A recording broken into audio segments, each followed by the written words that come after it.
this one have to cover and your knot have to in front of the hole. So,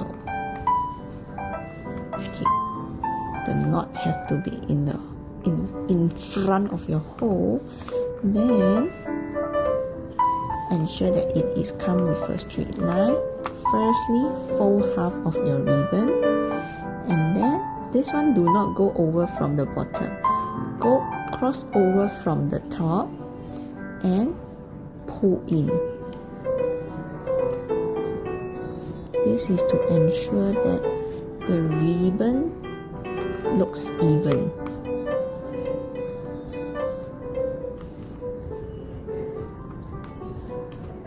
Okay. Final artwork.